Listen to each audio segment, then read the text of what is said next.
Hi students, so recentగా నాకు TSPSC AW as well as RRB JE రెండింటికి కంబైన్డ్గా ప్రిపేర్ అయ్యే students list of common topics మనం ఇది చాలాసార్లు ఇచ్చాము.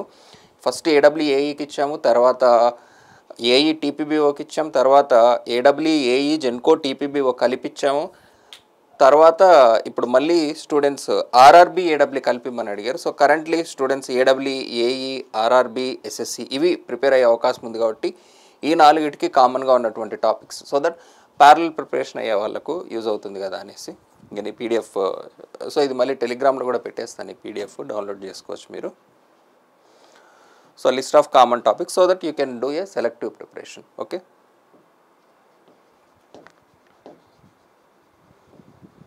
సో ఇందులో మీరు ఇంకా సెలెక్టివ్గా ప్రిపేర్ అవ్వాలి అనుకుంటే మీరు topic wise weightages, subject weightage as well as topic weightage రెండింటిని కూడా పరిగణలోకి తీసుకోవాలి సెలెక్టివ్ ప్రిపరేషన్ చేసేటప్పుడు.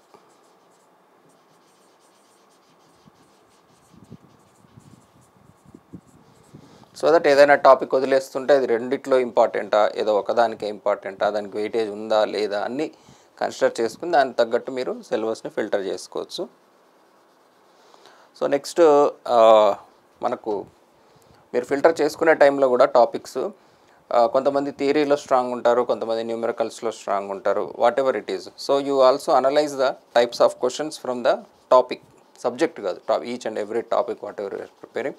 సో అనలైజ్ చేసుకుని ఆ పర్టికులర్ టాపిక్లో ఏది డామినేటింగ్ అండ్ మీ స్ట్రెంగ్త్ ఏంటి ఎగ్జామ్స్లో, ఎగ్జామ్స్ రాస్తేనే తెలుస్తుంది మీకు కూడా. సో మనం రీసెంట్ ట్రెండ్స్లో మనం టైప్ ఆఫ్ క్వశ్చన్స్ చూస్తే డెఫినెట్లీ మనకు ఎంత లేదన్నా కూడా మనకు టీఎస్పీఎస్సీలో థియరీ డామినేటింగ్గానే ఉంటుంది. మనకు ఒక 40 న్యూమరికల్ క్వశ్చన్స్ కనపడ్డా చాలా ఎక్కువ అని ఫీలింగ్ వస్తుంది, ఎందుకంటే 1 నిమిషం ఉండడం వల్ల. 40-50 క్వశ్చన్లు 150లో ఒక 50 న్యూమరికల్స్ వచ్చినా చాలా ఎక్కువ వచ్చిన ఫీలింగ్ వచ్చేస్తుంది మనకు. కంటిన్యూ న్యూమరికల్స్ చూసినట్టే అనిపిస్తుంది చెప్పాలంటే. అవి చిన్నవైనా కూడా న్యూమరికల్స్ అంటే అది ఏదో టైం టేకింగ్ అన్నట్టు అనిపిస్తుంది మనకు. న్యూమరికల్స్ అన్నిసార్లు టైం టేకింగ్ ఉండవండి, థియరీ అన్నంత మాత్రాన టక్మన్ అయ్యే ఆన్సర్లు రావు. సో మనం టైప్స్ ఆఫ్ క్వశ్చన్స్ ఒకసారి చూద్దాం. సో మెమరీ బేస్డ్ డైరెక్ట్ అంటే నీకు గుర్తుందా లేదా, ఫార్ములా కావచ్చు, థియరీ కావచ్చు, what ever, direct memory based. ఇప్పుడు మల్టిపుల్ స్టేట్మెంట్ ఉంటాయి, దాంట్లో ఆబ్వియస్లీ రిలేటివ్లీ ఎక్కువ టైం పోతుంది కదా మల్టిపుల్ స్టేట్మెంట్కి. ఆన్సర్ ఫైండ్ అవుట్ చేసి మళ్ళీ ఆన్సర్ మ్యాచ్ అయ్యే ఆప్షన్స్ చూడాలి. చిన్న న్యూమరికల్కి అంత టైం పట్టదు కదా. Next multiple statement match the following చెప్పాను. మల్టిపుల్ స్టేట్మెంట్ ఇది కూడా రీసెంట్ ఎగ్జామ్స్లో చాలా నెంబర్ ఆఫ్ స్టేట్మెంట్లు, మళ్ళీ సీక్వెన్షియల్ ఆర్డర్లు, దాంట్లో ఈ ఆర్డర్ ప్రకారం రాయండి, ఇట్లాంటి టైం టేకింగ్ క్వశ్చన్లు చాలా వచ్చాయి మీరు గమనిస్తే. సో థియరీ అన్నంత మాత్రం తక్కువ టైం అనేది కాదు. ఇప్పుడు మళ్ళీ ఇందులో కూడా క్వశ్చన్ ఫాస్ట్గా చదవగలిగిన వాళ్ళు, స్లోగా చదివి కీవర్డ్స్ని బట్టి స్టేట్మెంట్ని అర్థం చేసుకుంటూ ఫాస్ట్గా చదవగలిగే వాళ్ళు ఉంటారు, డీటెయిల్గా చదివే వాళ్ళు ఉంటారు. సో ఈ క్వశ్చన్ సాల్వింగ్ స్కిల్స్ నేర్చుకోవాలి, క్వశ్చన్ ఫాస్ట్గా చదివే స్కిల్ చాలా చాలా ఇంపార్టెంట్ మీకు. Next assertion reason, sequence. So purely sequence అడగచ్చు. సీక్వెన్స్ అంటే ఇప్పుడు మన ఎన్విరాన్మెంటల్ ట్రీట్మెంట్ ప్రొసీజర్ సీక్వెన్స్ కావచ్చు, there are so many things. Or ascending order, descending order, ఇలాంటివి కూడా అడగచ్చు. సో ప్రీవియస్లో కూడా మనకు చాలా అడిగారు ascending order, descending order. So theory అనేంత మాత్రాన తక్కువ టైం పడుతుంది అనేది ఏం కాదండి. డైరెక్ట్ మెమరీ బేస్డ్ ఏదైనా సరే తక్కువ టైం పడుతుంది జనరల్గా, బట్ థియరీ అంటే తక్కువ టైం పడుతుంది అనేది కాదు జనరల్ పాయింట్ ఇక్కడ. సో మీరు తీసుకున్న టాపిక్లో కూడా ఏ క్వశ్చన్స్ ఎక్కువగా వచ్చే అవకాశం ఉంది అండ్ మీ స్ట్రెంగ్త్ ఏది అనేది కూడా ఒకసారి ఆలోచించుకొని దానికి తగ్గట్టుగా ఫిల్టర్ చేసుకోండి.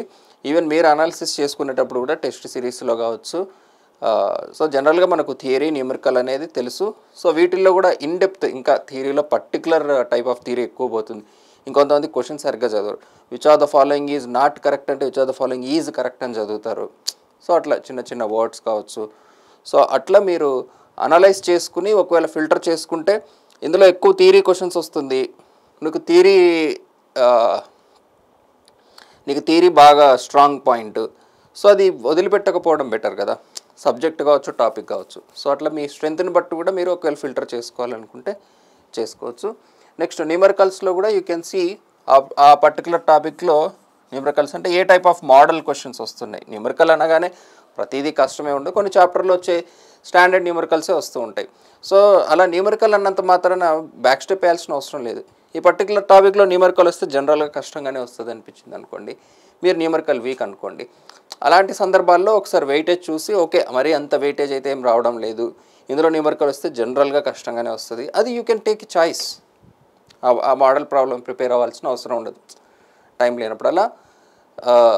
అలా మీరు ఈ టాపిక్స్ సెలెక్ట్ చేసుకునేటప్పుడు అకార్డింగ్లీ మీరు సెలెక్ట్ చేసుకోవచ్చు, మీ ఓన్ స్ట్రాటజీ మీరు డిరైవ్ చేసుకోవచ్చు అనమాట. ఓకేనా? సో ఈ పీడిఎఫ్ అనేది నేను టెలిగ్రామ్లో పెడతాను, సో అవసరమైన వాళ్ళు యూజ్ చేసుకోవచ్చు. ఓకేనా? Thanks for watching.